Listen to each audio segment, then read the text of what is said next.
마태복음 9장 9절에서 17절까지입니다.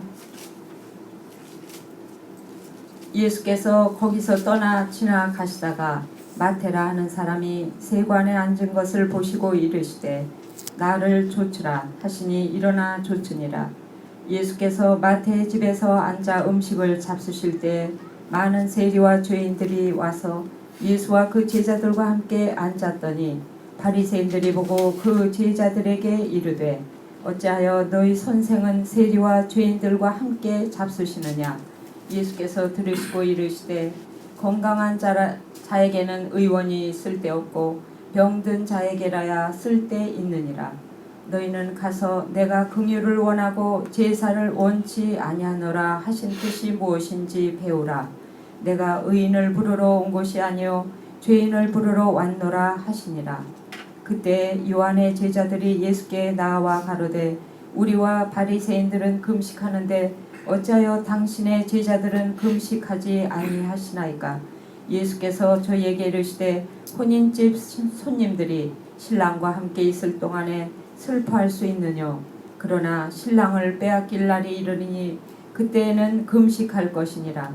생배 조각을 낡은 옷에 붙이는 자가 없나니 이는 기운 것이 그 옷을 당기워 헤어짐이 더하게 되며 새 포도주를 낡은 가죽 부대에 넣지 아니하나니 그렇게 하면 부대가 터져 포도주도 쏟아지고 부대도 버리게 됨이라. 새 포도주는 새 부대에 넣어야 둘이 다 보존되느니라. 아멘.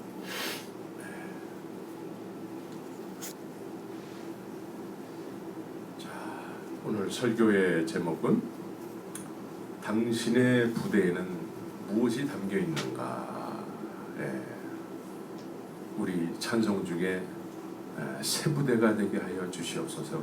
부대는 뭐죠? 근데 새 부대는 뭐예요? 뭘 담는 걸 얘기한단 말이에요. 그럼 여러분들이 찬송할 때 새 부대가 되게 해주세요. 새 부대가 되게 해주세요. 그럼 새 부대가 됐는데 무엇이 담겨 있을까요? 담겨 있는 것이 반드시 있어야 되죠. 이런 의미에서 오늘 당신의 부대에는 무엇이 담겨 있는가. 좀 어려운 말이고 철학적인 말이지만 오늘 말씀을 통해서 여러분들에게 깊은 깨달음이 있기를 바랍니다. 지난 주에는 우리 믿음장이라고 하는 히브리서 11장에 대해서 말씀을 드렸죠. 우리보다 한참 앞서서 산 믿음의 조상들, 이 사람들은 믿음으로 살았는데 그 믿음 이후에는 인생이 끝날 때쯤 돼서 믿음으로 살았는데 인생이 끝날 때쯤 돼서 아무것도 없더라. 그러면 우리처럼 이렇게 서글픈 인생들은 없는 거죠. 그렇죠? 그런데 우리 믿음의 조상들은 믿음을 따라 살다가 하나님으로부터 의롭다는 증거를 받고 세상을 떠났다라는 거예요. 그러니까 우리 믿음의 선진들 다. 그래서 믿음이라는 것이 어떻게 보면 추상적인 것처럼 생각이 되지만 믿음의 선진들은 그 믿음에 대해서 증거를 얻었대요. 증거. 여러분들 증거를 얻는 믿음의 삶을 사시기 바랍니다. 아멘. 믿음의 선배들이 다 그렇게 살았대요. 그래서 반드시 우리는 이 믿음의 길을 갈 때에 그 길에는 하나님의 의롭다 하시는 증거를 허락하신다는 거예요. 그 증거가 여러분들의 삶 속에서 다음 한 주간에도 충만하게 나타나기를 바랍니다. 아멘. 그래서 아벨은 살았을 때에 예배자로 살다가 죽었어요. 근데 죽었을 때에 이 아벨이 말을 하는 거예요. 오늘날도 참된 예배자로 산 아벨의 이야기가 성경에 기록이 되어 있어요. 그러나 가인은 똑같이 예배를 드렸는데도 하나님은 그 가인의 예배를 안 받았대요. 왜 안 받았을까요? 그 마음에 그 근본이 예배를 드리고 난 다음에 안 받으니까 어떻게 됐죠? 분을 냈다고 그래요. 분.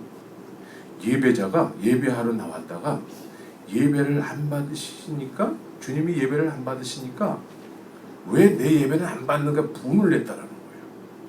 그래서 그 분이 누구한테 표현이 됐죠?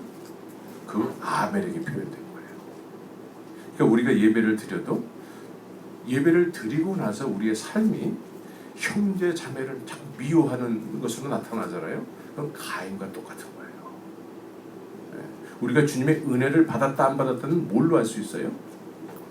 우리의 형제, 우리가 가깝게 지내는 우리의 이웃과 형제를 사랑함으로 나타나지 않으면은 성령님이 우리의 예배를 받았다고 볼 수가 없는 거예요.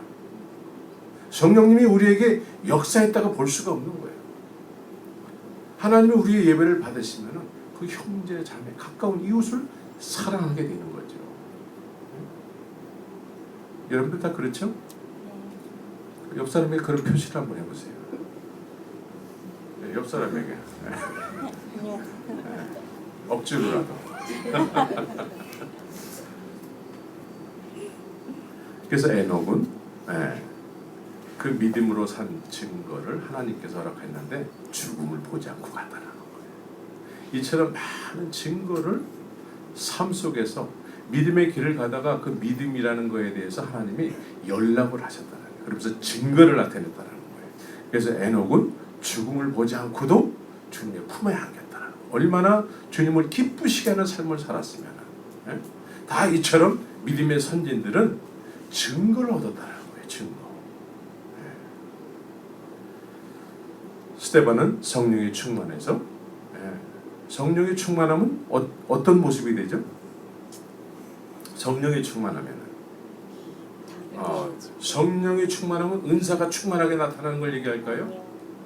스데반은 성령 충만하니까 그 시대의 대제사장과 기득권을 가지고 있는 사람들한테 이스라엘의 역사, 구약 성경, 하나님의 말씀을 선포하고 있어요.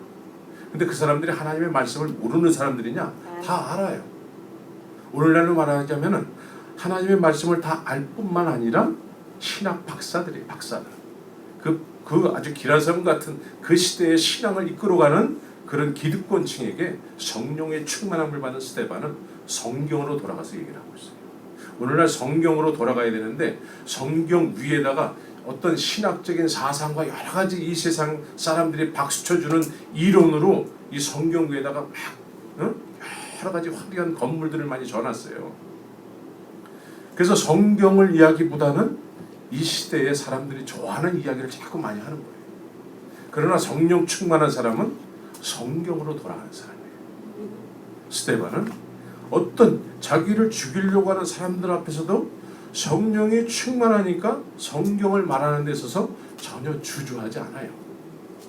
이게 성령 충만한 사람의 모습이에요. 그래서 우리는 말씀으로 돌아가야 되는 거예요. 성령 충만은 곧 말씀 충만이에요. 그래서 스데반의 죽음을 주님은 얼마나 스데반의 죽음에 대해서 예수님이 십자가에서 죽으신 것과 거의 흡사한 죽음을 죽으셨거든요. 그러니까 주님이 스데반의 죽음을 얼마나 기뻐하시면서 스데반의 죽음에 대해서 경의를 표하는지, 예수님이 스데반의 죽음에 경의를 표하세요. 그러니까 예수님의 뜻대로 살다가 그 죽음을 당하는 것이기 때문에 주님께서 경의를 표하세요. 난 여러분들의 인생이 끝날 때에 주님이 경의를 표하시는 그런 죽음을 맞이하시길 바랍니다. 예수 이름으로 축원합니다. 예수님이 보좌에서 일어서셨대. 그게 이 사도행전을 쓴 누가가 그걸 봤는지 예수님이 보좌에서 일어서셨다는 거예요. 하늘문이 열리고.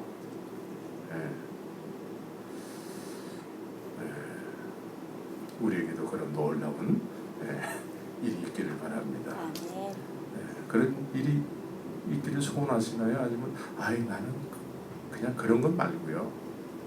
그냥 얌전하게 그냥 죽고 싶어요. 그러면 안 되는 거죠. 그래서 주님은 구원 얻는 이가 적으니까? 라고 제자들이 물어봤어요. 오늘날은 구원 얻는 이가 많다라고 얘기하잖아요. 그런데 제자들은 누가복음에서 구원 얻는 이가 적으니까 예수님 뭐라고 대답하셨죠? 좁은 문으로 들어가면 힘써라 그래요. 좁은 문으로. 그러니까 복음으로 사는 것은 좁은 문으로 들어가는 거예요. 그래서 그 끝에는 하나님이 기뻐하시는 증거를 허락하신 거예요. 믿음의 선진들이 다 그렇게 살았다라는 거죠. 그러나 누구보다 하나님을 잘 섬긴다고 자부하던 유대인들은 하나님의 영광의 본체이신 예수님을 만나게 됐는데도 이 예수님 앞에서 자기들의 의로움을 막 드러냈다라는 거죠. 그러니까 자기들의 의로움을 드러냈다는 것 자체도 조금 추상적일 수 있어요. 우리식대로 말한다면은요, 영광의 본체이신 예수님이 나타나셨는데 자신들이 하나님을 잘 믿는다, 믿음 좋다라는 것을 막 자랑했다는 거예요. 유대인들, 예수님 앞에서, 하나님이신 분 앞에서. 근데 하나님은, 하나님이신 분, 본체신 예수님은 그 유대인들에게 말씀을 하는데 이 사람들이 말씀을 받지 않는 거예요. 왜 받지 않을까요? 우리는 우리의 행동 이상의 것이 없다라는 거예요. 자신들의 열심히 있는 행동들이 있잖아요. 그걸 자신들은 스스로 굉장히 믿음 좋다고 스스로 생각하고 있어요. 오늘 이 시대도 똑같습니다. 오늘 이 시대도 그냥 예배당이라는 울타리 안에서 뭔가 열심히 봉사하고 그것이 스스로들 믿음 좋다고 생각을 해요. 근데 바깥에서는 별로 안 하거든. 그런데 이렇게 스스로 믿음이 좋다라고 생각되어지는 스스로의 그 열심, 그것 때문에 하나님이 말씀하시는데도 그 말씀에 대해서 그 말씀을 배척해버려요. 그리고 자기의 행동을 그 하나님 말씀 위에다가 올려놓는 거예요. 옛날이나 지금이나 똑같습니다.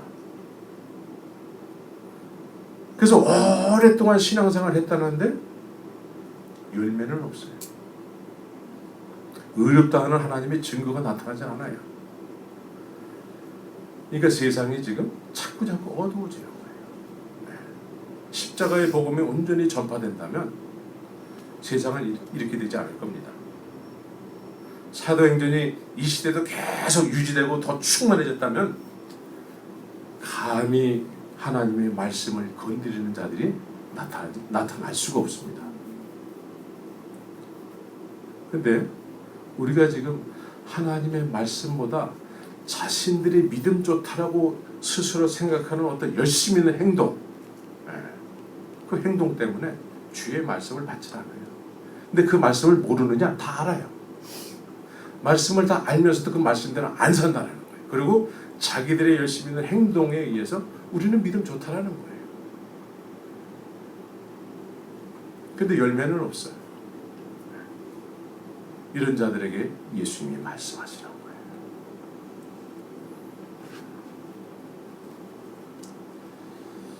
그래서 예수님은 이 세상에 새 포도주로 오셨어요. 새 포도주로. 그래서 예수님께서 오늘 본문에서는 새 포도주 되신 예수님의 말씀과 그 말씀을 담은 부대들의 이야기예요. 그리고 그렇지 못한 낡은 부대들. 낡은 부대는 여기서 어떤 사람을 지칭할까요? 예수님을 늘 배척하는 사람들. 그러나 스스로는 굉장히 믿음 좋다라고 생각을 해요. 자기들의 열심히 있는 모습에 스스로 도취돼 가지고 주의 말씀은 우리에게 해당되는 이야기가 아니라는 거예요.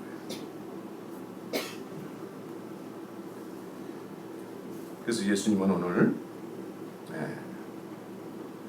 9절에서 거기서 떠나 지나가시다가 마태라 하는 사람이 세관에 앉은 곳을 보시고 이르시되 나를 쫓으라 했어요.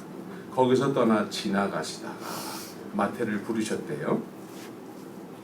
그런데 예수님께서 이렇게 지나가시다가 나를 따르라. 그럼 마태는 로봇가 돼서 네 할렐루야 그러고 쫓았을까요? 네. 어떻습니까? 예수님께서 여러분들에게 너 나를 따르라. 그럼 여러분들 따르겠어요? 아멘 하고 따르겠습니까? 네. 우리는 사실 로봇가 아니에요. 로봇은 그럴 수 있어요. 그러나 오늘 마태에게 예수님께서 나를 따르라 했을 때에는, 나를 쫓으라 했을 때에는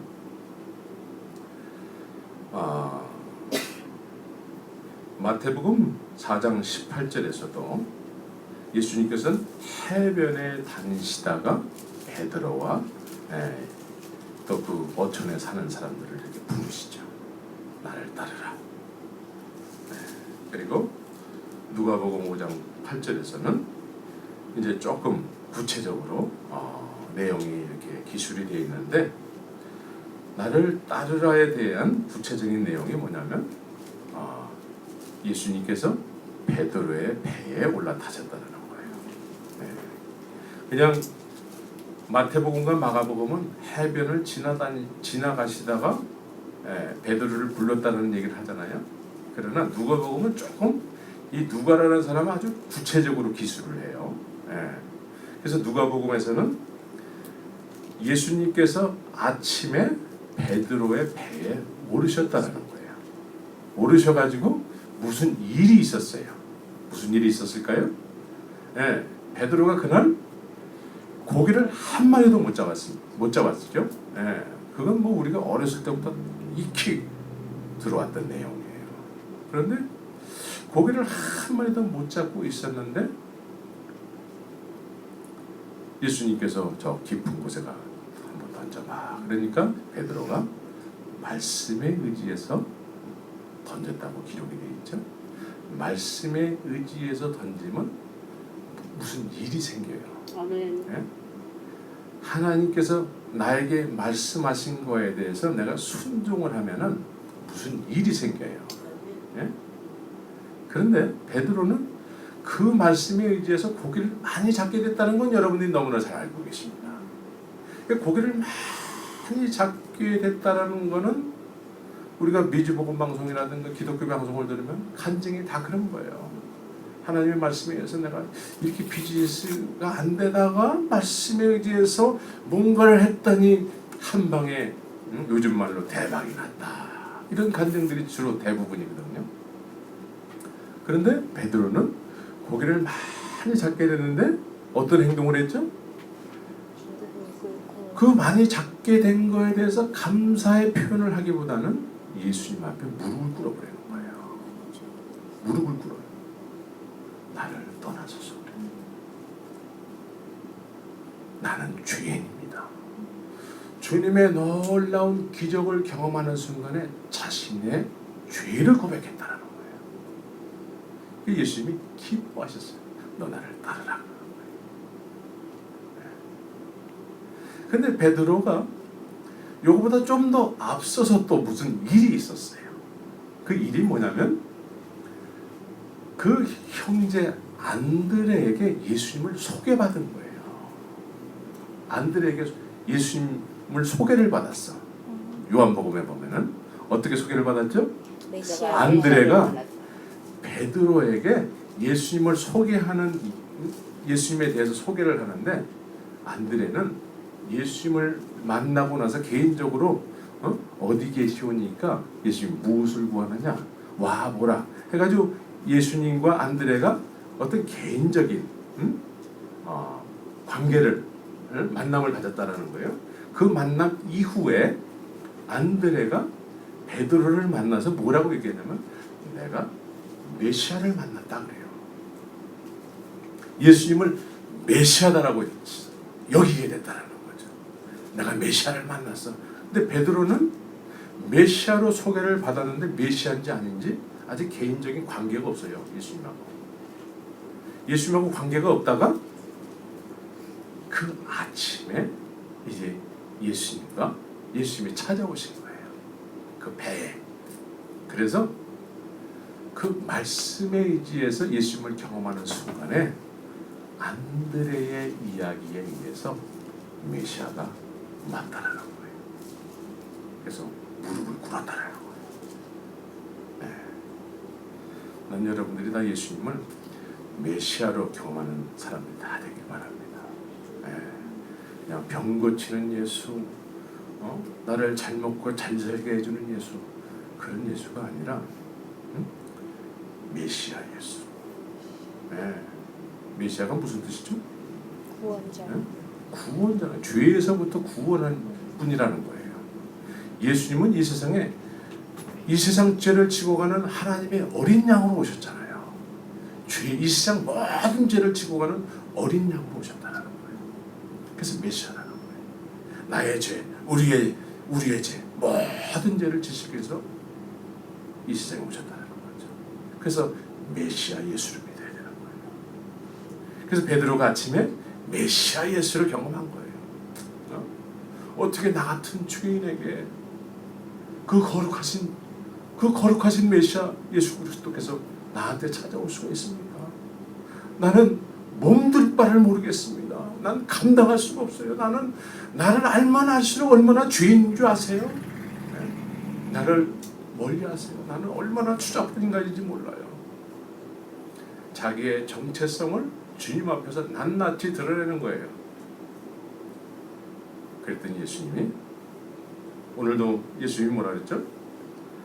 병든 자에게야 이혼이 필요하다라. 그죠? 네? 그러니까 베드로의 이런 행동을 주님이 기뻐하시는 거예요. 기뻐하시면 나를 따르라. 그러니까 베드로가 그 거룩하신 메시아 예수를 가까이 할 수 있는 기회를 갖게 된 거예요. 여러분들이 예수 믿는 것을 그렇게 여기고 있습니까? 그 거룩하신 메시아 하나님의 영광의 본체를 가까이 할 수 있고 우리 안에 소유할 수 있는 그런 놀라운 기회를 얻었다라는 거예요. 근데 우리는 그런 기회를 얻었는데도 안 얻은 척하고 그런 얼굴을 하고 산단 말이에요. 네. 나만 그러나? 그래서 지금 이 베드로에게는 하나님의 영광의 본체이신 예수님을 가까이 할 수 있는 기회를 줬어요. 이것은 죄의 문제가 죄를 용서함 받지 않으면은 거룩하신 하나님 앞에 가까이 할 수가 없는 거예요. 근데 베드로에게는 그 죄의 용서함이 이루어진 거예요. 근데 지금 9장 5절에 보면은 중풍병자에게 뭐라고 얘기하냐면 내 죄의 사함을 받았느니라 하는 말과 일어나 걸어가라 하는 말이 어느 것이 쉽겠느냐, 이게 같은 말이라는 거예요. 일어나 걷는 것과 내 죄의 사함을 받았다는 말은 같은 말이라는 거예요. 그래서 죄의 용서함을 받으니까 일어나 걷게 됐다는 거예요. 일어나 걸어라 했다라는 것은 죄의 용서함이 있었기 때문에 그런 일이 일어났다는 거예요. 그런데 같은 의미에서 지금 예수님은 마태에게 나를 따르라라고 얘기했다는 거예요. 같은 동선에서. 그래서 병든 자는 일어나 걸어라 라고 말씀하니까 그 병든 자가 일어나 걸었다는 거예요. 근데 그 이면에는 내 죄 사함을 받았느니라는 말이 포함되어 있다는 거예요. 그래서 이 중풍병자가 죄 용서함을 받으니까 일어나 걷기 시작했다는 거예요. 하나님이 말씀하시면 그렇게 돼야 돼요.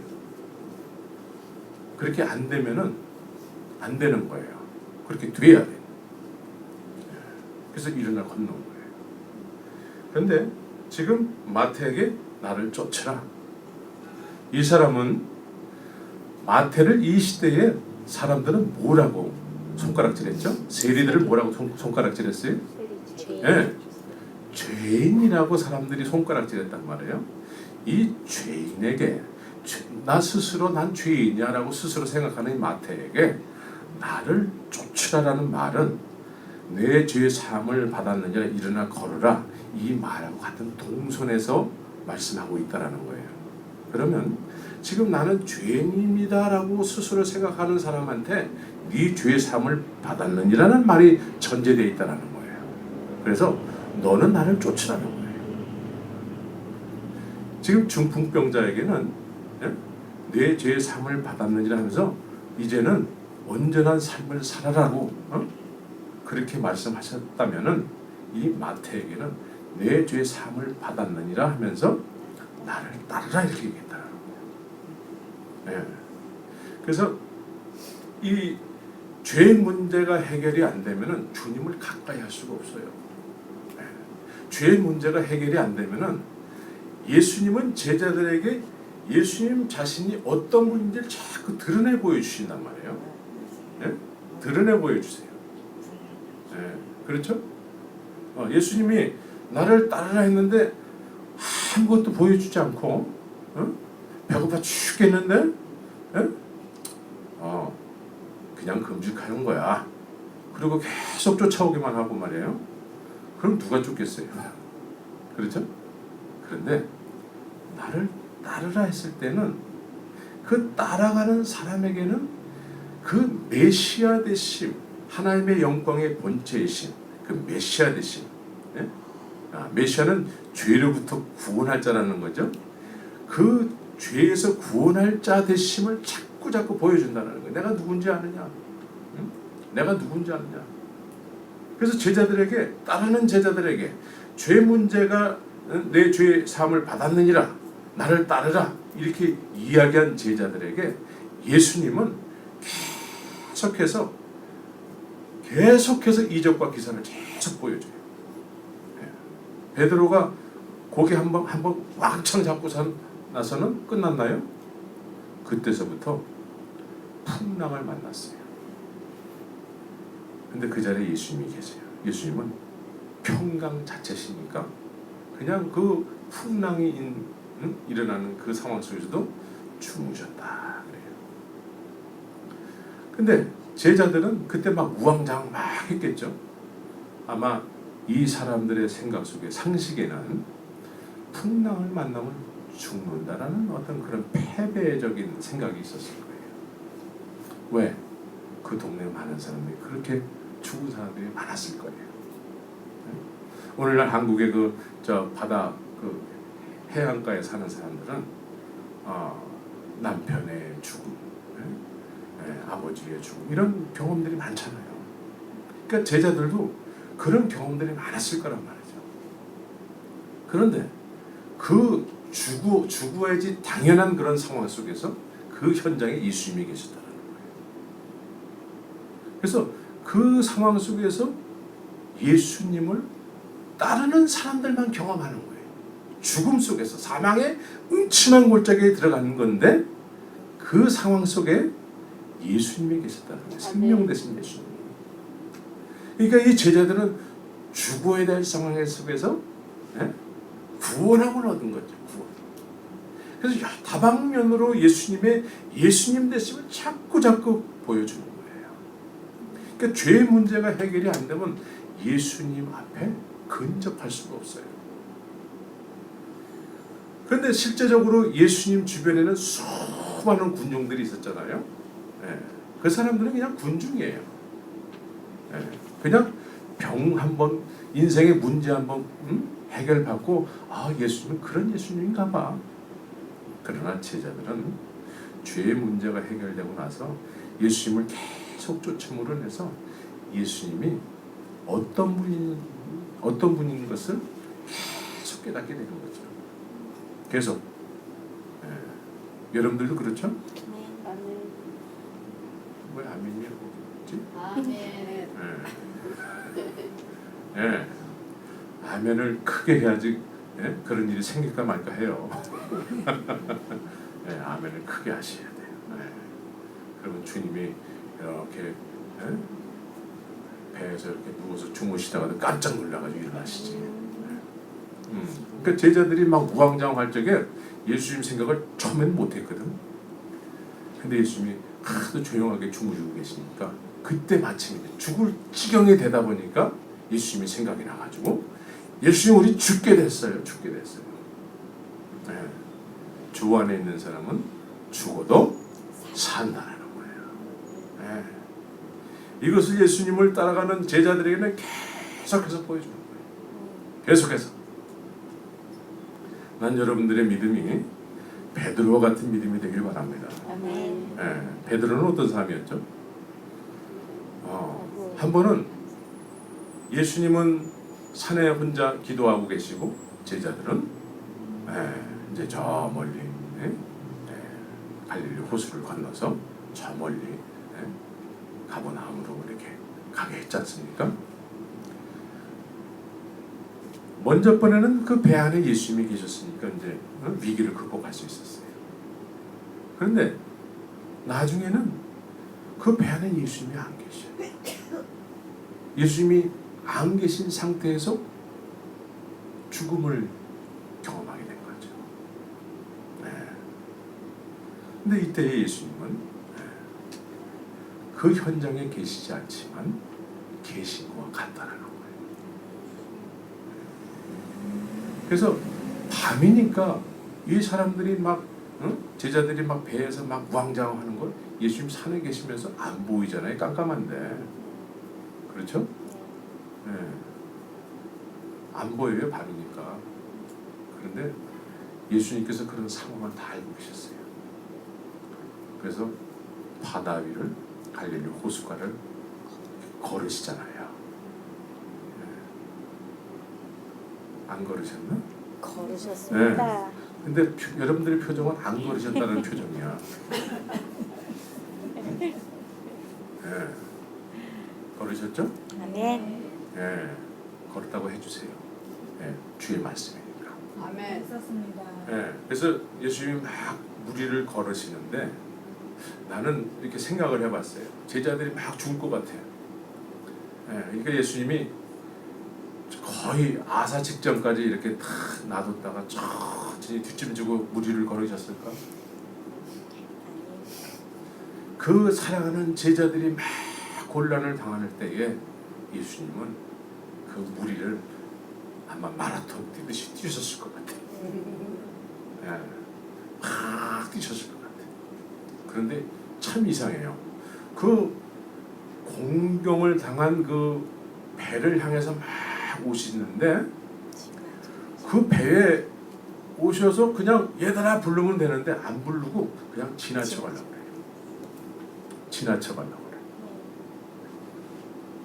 그러니까 이제 이때에 베드로가 말해요. 베드로가 사람들은 막 유령이다 유령이 나타났다 예수님을 유령이래요. 근데 베드로는 그 유령이라고 사람들이 다 이해하고 있는 예수님에 대해서 내가 믿는 예수님이라면은 나를 무리도 걷게 하실 분이라는 거예요. 나를 무리도 걷게 하실 분이라는 거예요. 그러니까 다른 사람보다 좀 베드로는 다른데 네? 어떻게 그 상황 속에서 무리를 걸을 생각을 했을까? 예? 그들 막 무서워가지고 부들부들 떠는데 내가 아는 예수는 나를 무리로 걷게 하실 분이라는 거예요. 그 위기를 만나는데 그 위기 속에서 그 위기를 즐겨요. 베드로는. 난 여러분들이 예수님에 의해서 위기를 즐기는 사람들이 되길 바랍니다. 아멘. 네. 몇 발자국 걷진 못했지만 네? 그래도 예수님 때문에 무리를 몇 발자국 걸어본 사람이에요. 네? 이렇게 예수님을 자꾸 침노에 들어가는 베드로였다는 거죠. 네? 난 여러분들이 다 예수님을 침노에 들어가는 거예요. 아멘.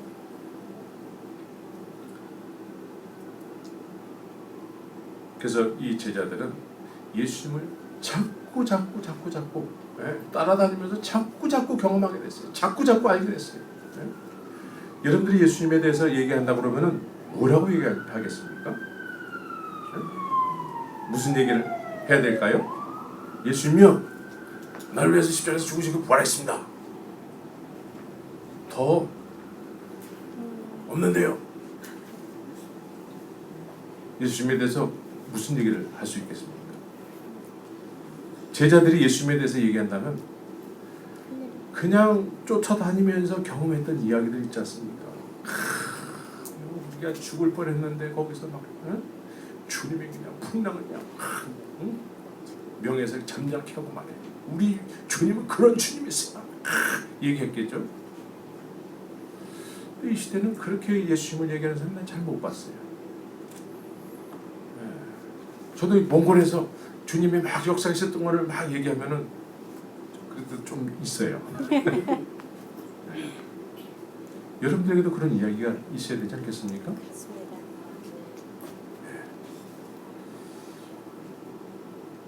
그래서 죄의 문제가 해결된 제자들이 예수님을 따라다니면서 예수님을 깊이 경험했어요. 경험하다가 깊은 좌절도 한번 맛봤죠. 어디서 맛봤어요? 십자가에서 맛봤어요. 네.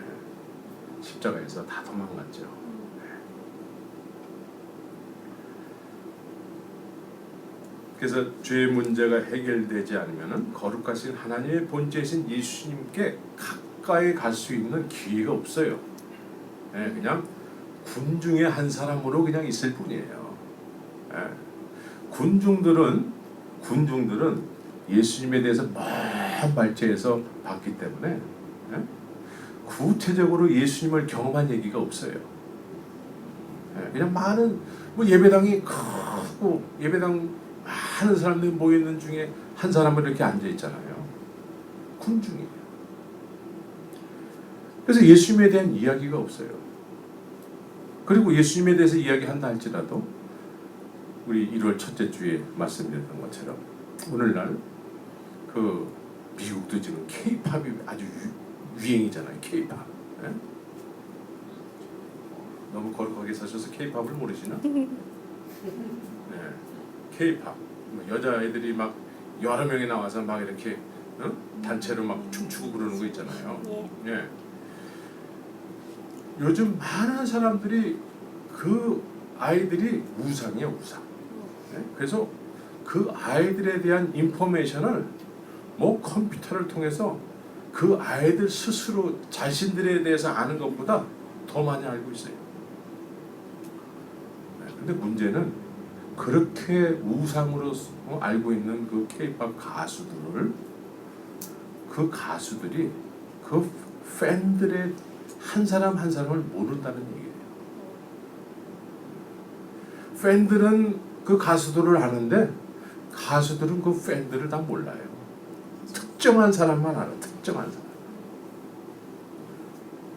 이처럼 군중적인 신앙을 갖게 되면 나는 예수님을 믿는데 예수님은 나를 몰라요. 죄의 문제가 해결된 사람만이 예수님께서 가까이 할 수 있는 제자의 자리에 있게 하신다는 거죠.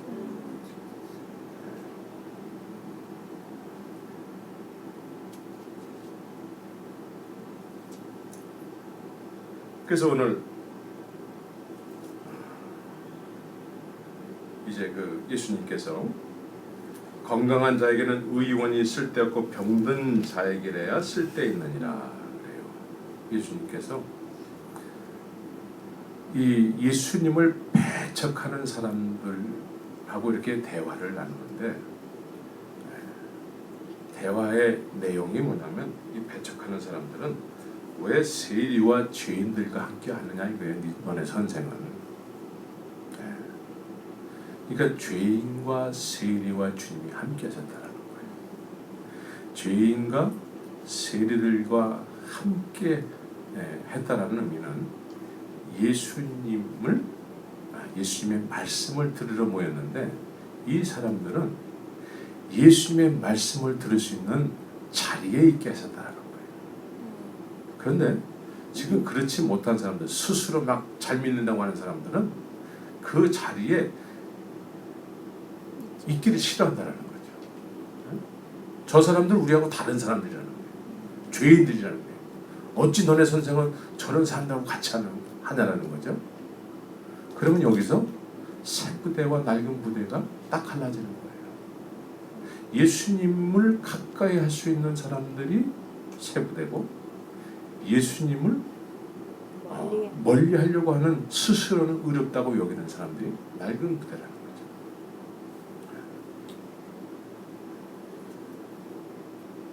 그래서 이 새 부대인 사람들이 말씀을 듣는 거예요. 그 중에 마태가 나를 따르라라는 말씀을 담았다라는 거예요. 네, 나를 따르라. 이 말씀을 담으니까 어떻게 했죠? 따라가는 거죠. 제자로서.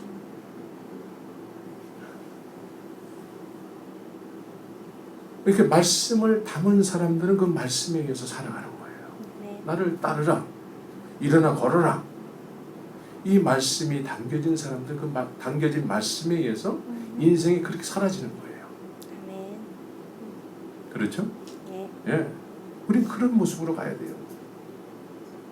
말씀은 전혀 관계없이 자기의 어떤 믿음 좋은 스스로의 열정 있는 행동에 의해서 도취돼 가지고, 말씀은 그냥 내 상식적으로 뭐 지킬 수 있으면 지켜도 좋은데, 아이 그거 어떻게 지켜, 바쁜데, 이러고 산다는 거죠.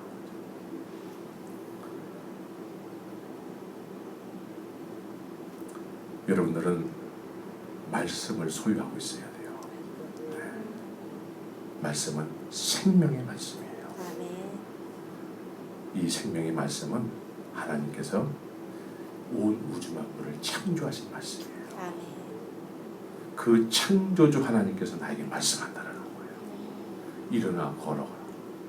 내 주의 상을 받았느니라. 같은 말이라는 거예요. 같은 뜻으로 나를 따르라. 나를 쫓으라 했다는 거예요. 여러분들에게는 뭐라고 주님이 말씀하셨는가? 여러분들에게 뭐라고 말씀하시죠? 나를 따르라. 네. 제가 우리에게는 가라. 가라. 가서 모든 족속으로 제자를 삼아라. 가라. 그런데 가라 했는데 주님이 우리에게 가라 말씀하신단 말이에요. 그런데 나의 지금 내 스스로가 믿는다라고 하는 어떤 믿음의 행동들이 있지 않습니까? 그 행동 때문에 아유 그냥 안 가도 괜찮아 라고 여기면서 안 가는 거예요. 주님은 가라라고 말씀하셨을 때 언제 말씀하셨을까요? 우리에게 가라라는 말을 처음 듣는 얘기는 아니죠? 실천하시기 전에 네, 우리에게는 언제 말씀하셨어요? 여러분들에게는 몇 년 전에 말씀하셨죠? 네? 몇 년 전에? 30년 전에? 네, 40년? 네, 가라라고 말씀하셨어요. 여러분들에게는. 그런데 안 가는 경우가 많죠? 안 가는 이유 중에 그 큰 이유는 지금 내가 이렇게 믿고 있는데 이 믿음, 내가 지금 믿고 있다라는 이 스스로의 이 믿음의 정체성 때문에 그 가는 거는 글쎄 그냥 가도 되고 안 가도 되고 이러면서 그냥 예배당만 다니는 경우가 많다는 거예요. 주님은 마태에게 나를 쫓으라 그랬어요. 중풍병자에게는 일어나 걸으라 그랬어요. 우리에게는 가라. 가서 모든 족속으로 제자를 삼으라. 그렇죠? 그래서 우리 이효섭 선교사님이 가는 거죠? 아닌가?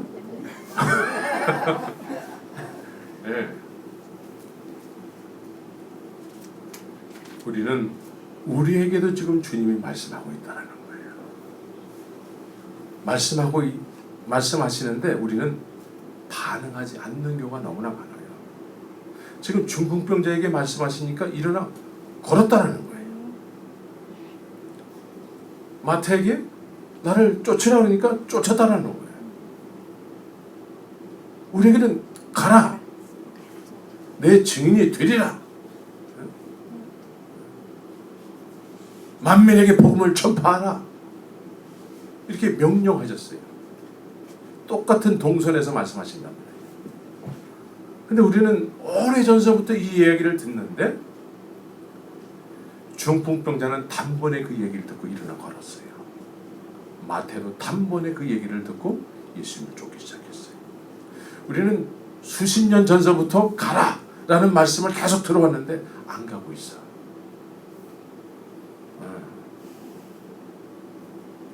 그래서 예루살렘과 유다와 사마리아와 땅끝까지, 예, 우리 이웃에게, 먼저는 우리 이웃에게 가야 되겠죠. 그렇죠? 네. 그런데 아직까지 안 가고 있는 경우가 많죠. 그러니까 저는 한번 갔다가 온 사람이기 때문에 이 가라라는 말에 굉장히 강조를 해서 말씀드리게 되죠. 예? 저는 갔다 왔잖아요.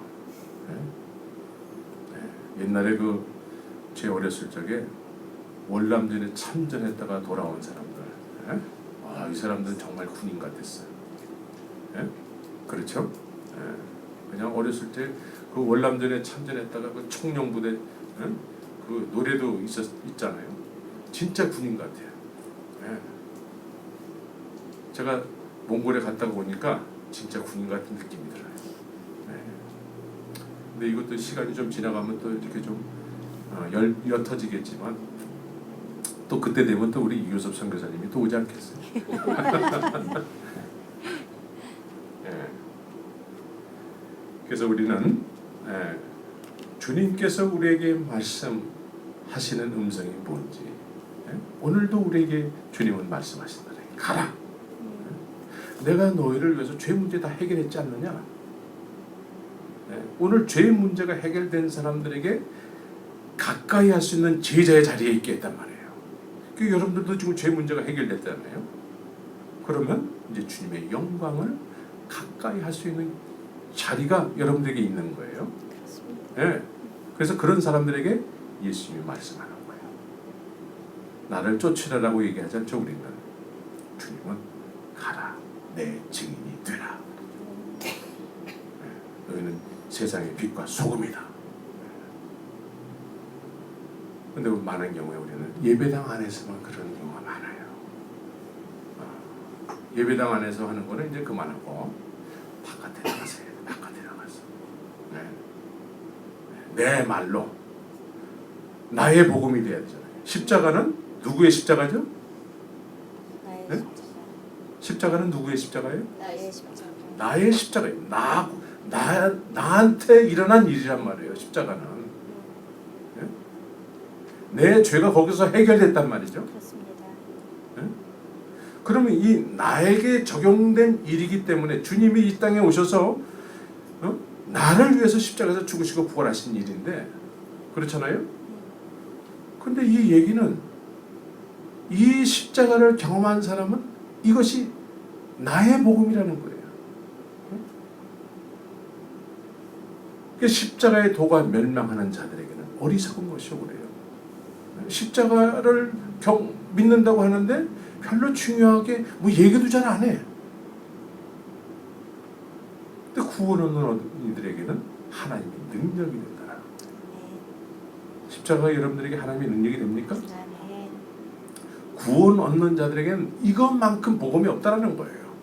이 십자가의 복음. 왜? 주님이 나를 위해서 한 일이기 때문에. 그럼 나를 위해서 한 일이니까, 주님이 나를 위해서 한 일이니까 누구보다도 이 십자가의 복음을 전해야죠. 근데 이 십자가의 복음만 쏙 빼놓고서는 다른 이야기들 많이 하는 거예요. 다른 이야기.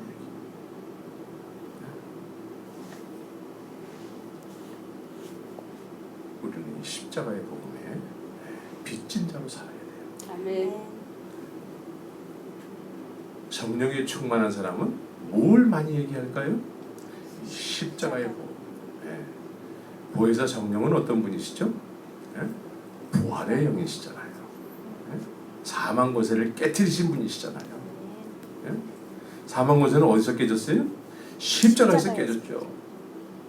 그래서 보혜사 성령은 이 사망 권세를 깨뜨리신 부활의 영이시기 때문에 그분이 우리에게 오시면은 우리가 십자가를 이야기할 수밖에 없어요. 다른 거 얘기할 게 없어요. 그렇습니다. 십자가의 복음이 우리의 전부예요. 전부. 그 이상도 그 이하도 없어요. 십자가의 복음이 우리의 전부예요. 하나님의 영광의 본체이신 하나님의 아들이신 분이 이 세상에 오셔서 나를 위해서 죽으시고 부활하셨다는 이 놀라운 일이 어찌 여러분들에게 기쁜 소식이 안 될 수가 있습니까? 안 되는 것이 이게 더 이상한 거죠.